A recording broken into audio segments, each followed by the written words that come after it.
Anything can happen on Halloween. Your dog could turn into a bat. Who wrote this script? Tim Curry. Happy Halloween, everyone. Now, as you can tell by the title of the video, I'm going to be talking about my top 7 John Carpenter films. Why top 7? Because it's my show and I do what I want. Now, this is just my favorites. This is not necessarily what I consider the best. John Carpenter has been called the king of horror, and for good reason. The guy's track record for making suspenseful and visually intriguing films is better than most. Though probably not fully appreciated in his time, he's now looked at as an extremely influential director, with his cinematography, story themes, and music inspiring many current filmmakers. His style is even making somewhat of a comeback with indie horror filmmakers like Adam Wingard, Ty West, and others. If you're watching a film in the 70s or 80s, and fog starts to roll in, while the camera uncomfortably lingers on a motionless figure, while synth music plays in the background, you might be watching a Carpenter flick. Number 7, They Live. Alright, so this movie may not be the most subtle form of commentary, but it also has a famous wrestler as its main character. I don't think subtlety is what it was going for. But what it does have is some very quotable lines, one of the best fistfights ever on film, and evil aliens getting shot down. Long live Rowdy Roddy Piper. Either put on these glasses or start eating that trash can. Number 6, Prince of Darkness. This movie isn't talked about enough. It has one of the weirdest premises for a horror movie ever. A group of scientists hold up in a church to study a metaphysical phenomenon surrounding this green glowing septic tank that may be a conduit for the devil. Now tell me where you've seen that movie before. It's also loaded with eerie visuals, creepy performances, and an overall sense of dread. Also, listen to this soundtrack and tell me this doesn't sound like Stranger Things.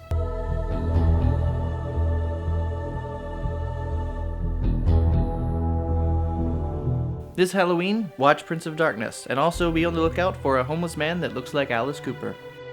Oh, I hate it when that happens. Number 5, Escape from New York. When I first saw this movie, I was expecting this badass 80s action movie with Kurt Russell, so I feel like I should advise people that that's not what this is. It's still awesome, because even though it's a much more low-key action movie, what it's full of is what I can only describe as the John Carpenter tone. Moments of spooky quiet in dystopian settings, with one of his best scores. Also, Kurt Russell with an eye patch, just being awesome. Number 4, Assault on Precinct 13. Carpenter's second film and also his most gritty and stripped down. Assault on Precinct 13 is about a gang in Los Angeles that wages war against a small police precinct. It's basically a really well-made exploitation action film that sort of combines Rio Bravo with Night of the Living Dead. The movie was a huge success in Europe and launched Carpenter's career, as well was the reason Donald Pleasence ended up teaming up with him for his film Halloween. It's also criminally underseen. Number 3, Big Trouble in Little China. Cause you know what Jack Burton always says. Who? Jack Burton. Me. The 80s were filled with ridiculous action films, and it wasn't until the 90s when we started getting comedic deconstructions of these movies. Kurt Russell plays Jack Burton, a brash, macho jaw with legs. But what's great about the movie is he's constantly falling on his face, while his supposed sidekick is really the hero of the movie. It's said that Kurt Russell based his performance of Snake Plissken in Escape from New York on Clint Eastwood. Call me Snake. While in Big Trouble, he's doing John Wayne. This is gonna take Cracker Jack timing, Wayne. It makes for a hilarious and endlessly quotable comedic action film. Well, you know, also mixing in some ancient Chinese magic. Nothing else quite looks, sounds, or acts like Big Trouble in Little China. Number 2, Halloween. Although I didn't put this as number 1, I consider this movie extremely important in my film education. It was the first horror movie I can remember falling in love with.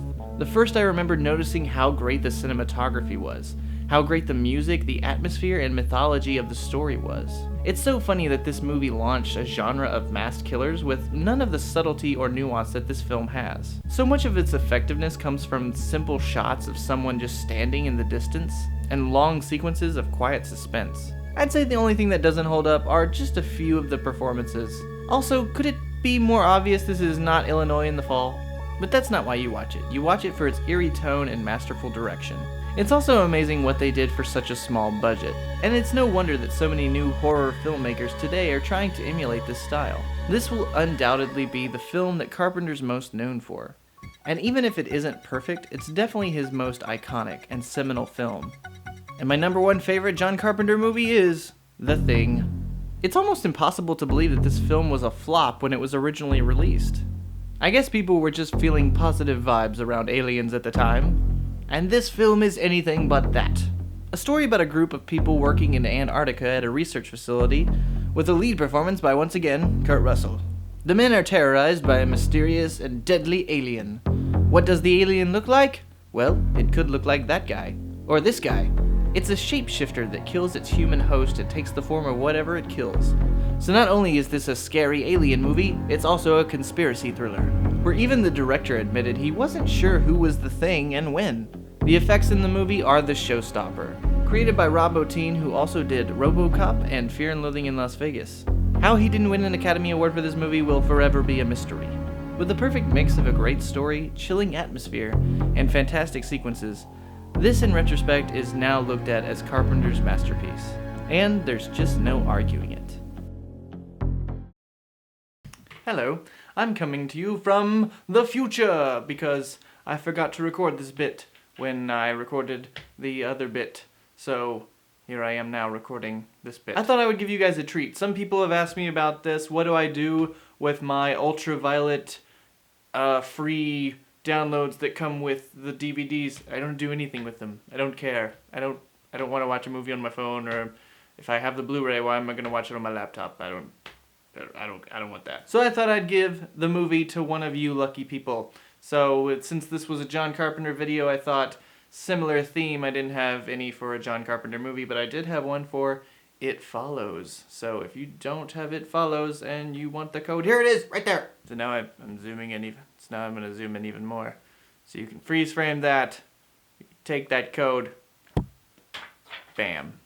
I have a lot more of those, so make sure you watch my next video as quick as you can so you can get the next one. I'll see you next time. Bye-bye. Ooh, that flew across the room.